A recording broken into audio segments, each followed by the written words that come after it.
everyone, and welcome back to the CLSR. And I'm your host, the counselor. Just want to let you people know you can get a hold of me at TheCounselor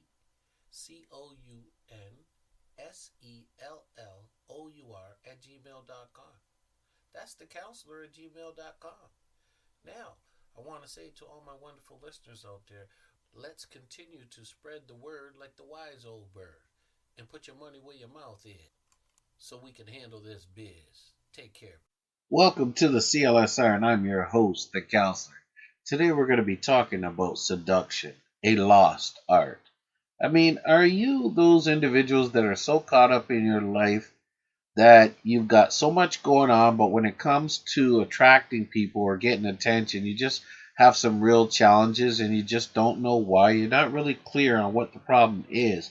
And I think the major problem is you've lost the art of seduction and you are so needy all the time that you just forget the nuances and you just go after things and you're not sensitive and you're not caring and you just want to satisfy your needs. So there's something about you that's just not congruent with seduction. And that's what we're going to be talking about today. Seduction. Are you tired of chasing the opposite sex? Do you want to turn the tables and have them chasing you instead? And you can, just with a little bit of practice. It's easy to master the art of seduction. Although many of you have tried, the counselor here is going to help you find your way, right? But first you got to know, you got to have some confidence and playfulness, right? And this is really what it takes to master the art of seduction. Now we're going to go through a few things for you. I'm going to break it down, make it easy. You will be able to do these things that I tell you. But first and foremost, you have to stop being so needy. Neediness and seduction are mutually exclusive.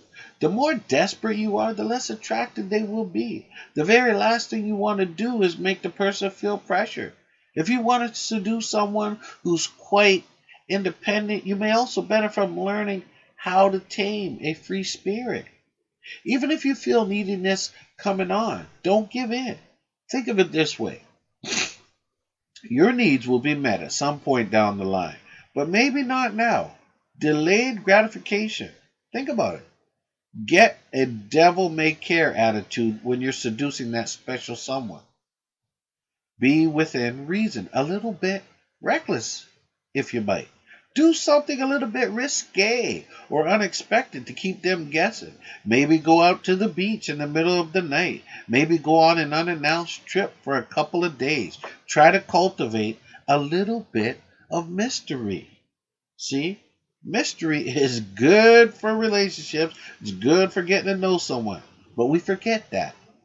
I want you to relax. The more comfortable you feel, the more comfortable the other person will feel around you, and the more receptive they'll be to your affection. Walk somewhere close instead of driving. Even just 10 minutes of physical activity can reduce stress and help you relax. Listen to music that's proven to reduce stress, lower blood pressure, and fight an elevated heart rate. Really, this works. Store a golf ball underneath your desk or work area. Rub your bare feet over it for a simple but effective massage. Get a good night's sleep. I said it. Sleep deprivation can mean more stress. People who sleep more usually have an easier time at relaxing. And try to be playful. Some of you have just lost this. You're so stressed out. You're so tense. You never even go for a massage, even though it's covered by your work. You don't even know how to be playful. And when somebody is playful with you, you know who you are. Just think of that person that's trying to be playful. You're all irritable. Don't stop. And you're agitated. It's because you're not used to being playful. You're not. You don't even know what playful is. To you, you're being bothered or agitated. See, this is where you have to change. You got to learn to be playful a little bit. Smile, flirt, touch, tease. Don't be too serious. People enjoy having a good time. Have fun with this person. Enjoy the game. See, there are studies that have found that a playful attitude makes people more attractive. Playfulness in males signals non aggression, while in females it signals youth and fertility. Okay, and so I would say this applies to everyone. Okay, not just males, females, transgender, gay, lesbian, everybody. All right, you can be playful. So this is an inclusive podcast, not exclusive. Okay, so when I say male and female, don't get offended. Okay, I want everybody to be included. But I do have to stress humor, too. It's another crucial aspect of your personality that plays a role in attractiveness. There are studies, I'm telling you, that found women are more likely to give their phone number to men who use humor, while men, too, perceive humor as being an attractive trait in women. Be able to make fun of yourself. People generally don't like other people who can't take a joke or get offended when anything bad about them gets said. You know, those people who are so sensitive, they're so uptight. It's such a turnoff. Don't be that person. Be able to take criticism in stride. Hey, if you dish it out to other people, right, you should also be able to take it. There's too many of you that are wound up. You don't enjoy life. You're just here, but you don't enjoy it. But I also got to say, don't always be available. People enjoy being with other people who have exciting and interesting things going on in their lives because they feel happy at the prospect of someone like that sharing their precious time with them. So what will you achieve if you're trying to meet with them or talk to them every moment? Nothing. It's best not to overwhelm the other person with your time and let the relationship unfold at a more measured pace. On some occasions, if a person asks you for a date, don't immediately agree. Say you'll check your calendar first and then agree. Even if you have nothing going on, play it cool. That way your social appearance will be enhanced by a simple trick. That being said, fill your calendar with real events and real people. There's no substitute for the real thing. You actually, right? You'll be happier and feel more fulfilled if you're out and about than if you're sitting at home, dwindling your thumbs, figuring out what you got to do. Get out and about. Get some fresh air. Things will happen if you get out there. It ain't going to happen if you're sitting on that couch, right? Make an effective use of your body language when you think of seduction. Move confidently. Most people are not attracted to wallflowers, but to people who are sure of themselves. Don't forget to smile, and if possible, make body contact when appropriate and not intrusive. All right, make sure you know the difference. Use your body language to flirt. If you're not Shakespeare skilled with words, don't get upset. Don't fret. You can send subtle signals to people you want to attract, depending on the social situation. Don't be afraid to touch someone's arm or shoulder lightly when you're talking to them. Physical contact by men actually increases the temperature of women, sometimes by a whole degree. Use eye contact to flirt. Eyes are incredibly powerful tools, so use them wisely. Lock eyes with your date when you're talking. There's nothing that seems or screams confidence like a good look into someone's eyes. Now, I ain't told you to be creepy. One of them pervs where you're just staring and staring into space like as if you just see the alien. No, that scares people. If you're using eye contact to flirt, however, don't scan the room staring at every person. People want to feel special, so learn to locate a few candidates and shower them with your eye attention.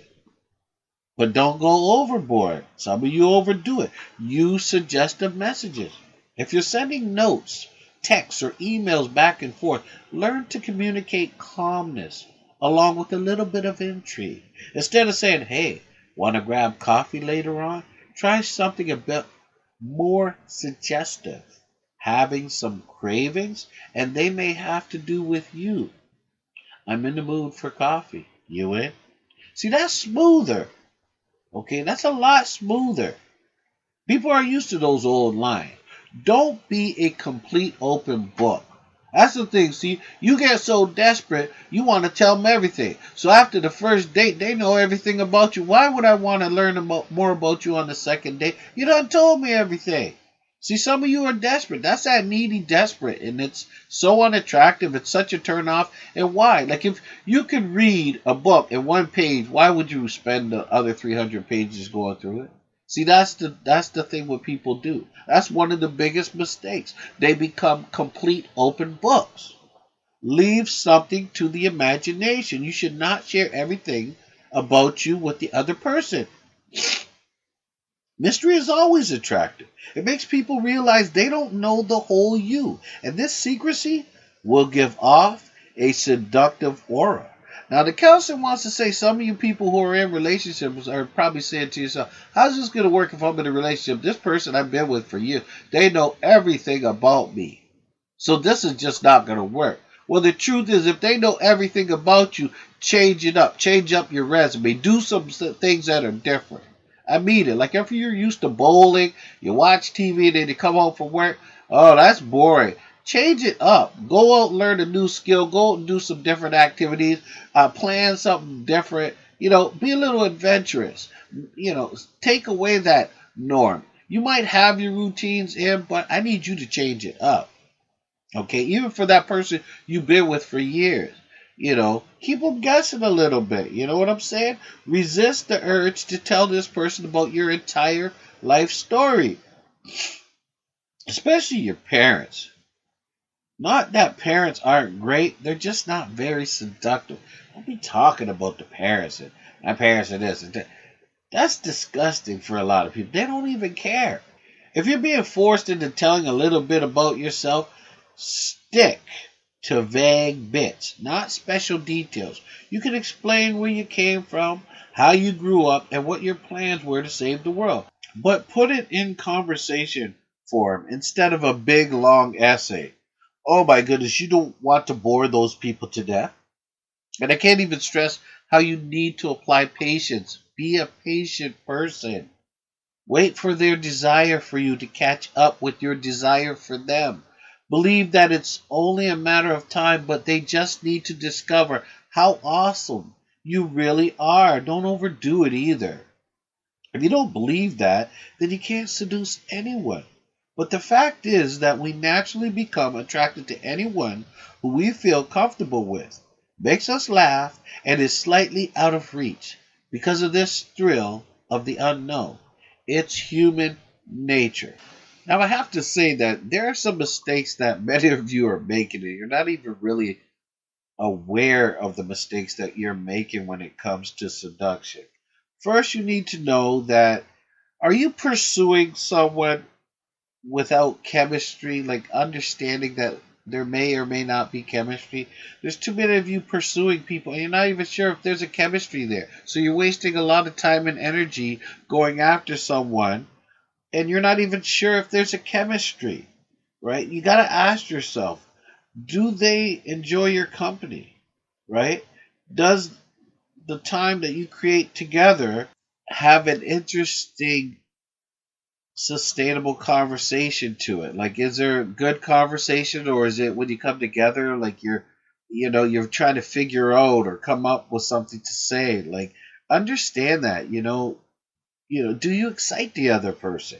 Are you always trying to convince them of, you know, active participation? Or do you feel you're doing all the work and they're just going along with it, or it's not even appearing that they're really interested, they're just there because it appears as if they have nothing better to do? You just have to figure out if there's any real chemistry there. But also, you have to know if you're being too nice. People take nice for granted. Being too nice, you cannot be too nice. It's one of the biggest mistakes people make, right? You heard of those sayings? Nice guy finishes last. You're being too nice. They'll take advantage of you, right? Like, you can't be too nice. If they ask you to do something that you are uncomfortable with, don't do it. Stop just doing whatever just to appease or please them. All right? Speak your mind, right? Remember, you have to be assertive in a sense, but don't keep falling for the same old things or doing everything that that person says. Sometimes you have to put your interest before everyone else's in order to successfully get that individual. Not all the time, but sometimes. And as I mentioned earlier, being too available. There's some of you that are so available all the time. It's like, wow. It's like you don't have a life. That's not interesting to people. Don't be too available. We've talked about this. You have to make sure that it's a balance. You're available, but not too available. Make sure you give the impression that you have a life too, and that you can do things without them, right? And don't just be at their every beck and call, because it will become. Oh, think of it like you spoiling someone. If you give someone like a child too much, you spoil them. Do you understand? So remember that in your relationships, don't give too much all the time. It's too much. It's not good for you. And believe it or not, you can't be too indecisive. See, I know we talk about gender and we talk about men and the roles that they play, but I think women do not like men who are too indecisive, who aren't sure of themselves. I mean, you can't be right all the time, but you have to have some validity to you. Like, you have to have some strength to you in the sense that you have to know who you are. And when you do make decisions, just make sure you think about them before you even say anything. But someone who is too indecisive gives off a negative vibe. They seem unsure of themselves. And security is a big part of relationships. So you don't have to be dominating, but you have to be able to make fluid decisions, using your thought process. It's a turnoff when your partner has somebody who says one thing and does another or changes up. It's just scattered. Women don't like men who are scattered in the brain. Scatterbrain is a real turnoff. And the obvious one of trying too hard to impress that other person. This goes for everyone. Sometimes we get infatuated. We're not even aware of what we're feeling, but we're just behaving super silly. And you might have a best friend and go, "Oh, you're acting weird." But the point is trying too hard to impress the other person. It comes off as fake.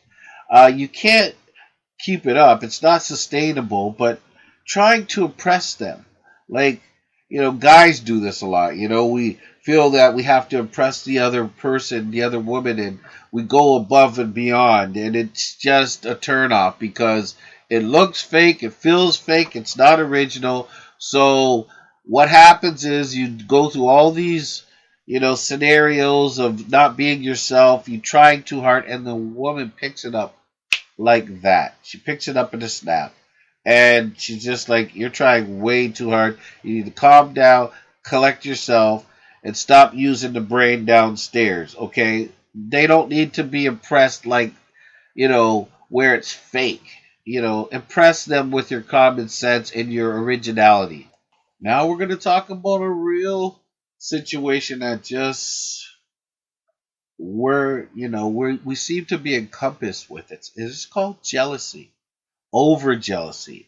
And see, this monster sometimes doesn't really show up until we've supposedly been in a relationship and conquered our partner. Okay, it's a bad word to use, but basically you've been in a relationship for a while. Then all of a sudden you start to know your partner. Then they start bringing their friends around, and then they start getting relaxed with you. They start talking about their other relationships, or maybe another partner has called and communicated and you're there. Over jealousy really is a turn off, and it really messes with all seduction in every part of your relationship.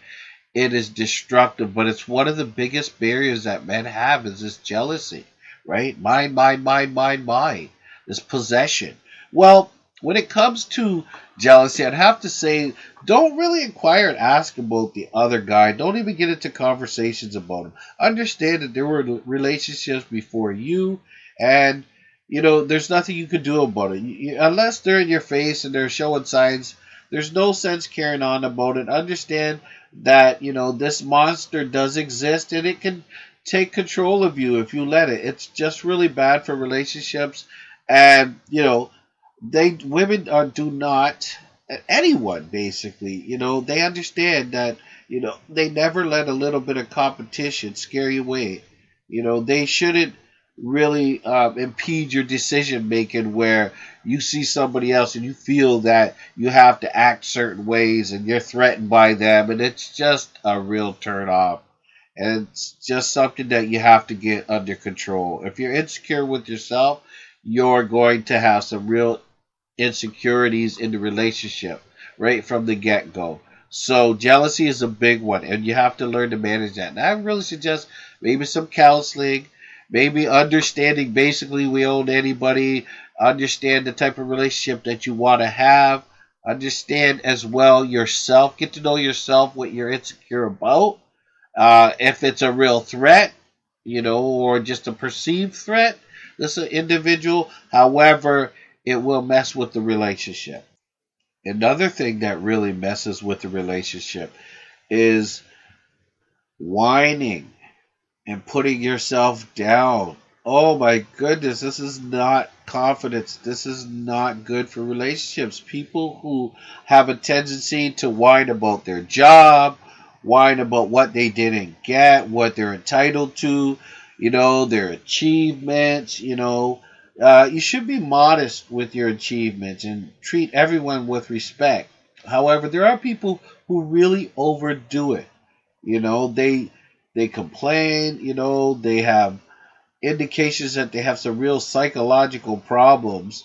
Now, I'm not saying people don't, but it becomes a part of the conversation all the time, and it becomes this negative energy, and it's not conducive to positive relationships. Women will look down on that if you're always complaining, or if you see something negative out there and you harp on it, or if you're overreacting. If you're insulting yourself, oh, I should have done this and I didn't do this, and I wish I would have done this. If it wasn't, the blame game comes in. It's just so destructive when it comes to having positive relationships. This whining and insulting oneself. And also insulting others. You might not know if you have sarcasm in you. A lot of people have sarcasm and they understand themselves, but they don't understand how it's being perceived by other people. So your sarcasm can also damage your relationship, and if you don't get that sarcasm under control and use it maybe once in a blue moon, it becomes like a weapon. Sarcasm is not cute. It's often misunderstood. It's called miscommunication. People don't use it properly in different environments, and basically, it's a turnoff. So if you're a very sarcastic person, you often have a lot of issues. You tend to have some problems in your relationships because you're yielding it inappropriately. And when you have somebody that you met and you're using a lot of sarcasm, then be careful because it's only supposed to be used, infrequently, not frequently, here or there. You might with different people, but if it becomes a party, you're always being sarcastic. It's a bad vibe. It's just not good for you. And another thing that I feel that has to be mentioned, this is for the guys out there, showing too much sexual interest, becoming that creepy guy, right? I know us guys, we have our conversations with each other, and we can talk periodically about our women and this and that. We have this mindset to a certain degree. However, a lot of guys make the mistake of showing sexual interest in a woman right off the bat. A guy will say things like, "You're pretty," or "You got great, body," or, "Let's get together, baby. I could do something with that." Oh, there's guys that are like that. Oh, you know what I mean? I haven't had sex in a while.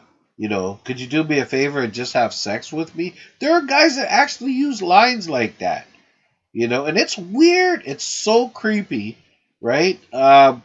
You just don't get it. But some men are so desperate and they feel that it's a turn on. They don't even know. See, one of the big things is learning how to communicate with your partner, regardless, right? Learning communication skills, period. How to build rapport, how to sustain conversations, how to be quiet when you need to. This is something that, whoa, a lot of people struggle with. Okay? Think about it. Create a want in a woman first. Attract a woman first. If you get too sexual with a woman too soon, it'll definitely freak her out, creep her out. So you got to know, how do you attract her? And I think it's so important that you make her laugh. I said that, with banter, right? Let her see your best qualities. Demonstrate your higher value, man. Learn about her qualities. Learn, listen, be observant. You can learn a lot before you open your mouth by watching, the visual cues, the gestures. Connect with her by spending some time, 10 hours on average. Build some comfort with her. Do all the things in order to earn her trust, right? She will want more if she's really interested. Okay, but being that freaky dude, you know, then she's gonna wonder, what are you doing when she's not around? If you're that hyped up and then talking all that dirty sex, it's like, there's mature women that'll look at a guy and say, hey, look at, I can tell just by his conversation he ain't had none in a while. But then that other thought comes in their head. Is this what he's like all the time? Maybe he is like this all the time. Is this what I'm going to have to deal with? Depending on what they want with you, this could just, and I will give you an 85 factor here, in the sense to say that is going to turn off 85% to 90% of the women. All that sexual aggression and that staring and that freaky, that's freaky, man, I need attention, want to make love to you thing. It's out there. It's so common. We forget the nuances of how to approach and how to talk and use that sense of humor. Not the cool, but the calm, cool observer, the learner, is going to do a lot better than the aggressor, the freaky deaky they call it. Either way, it's not okay. Now, the counselor's just given you a few suggestions to improve the art of seduction. And I want you to be like the wise old bird and spread the word. All right? Take care of yourself, people.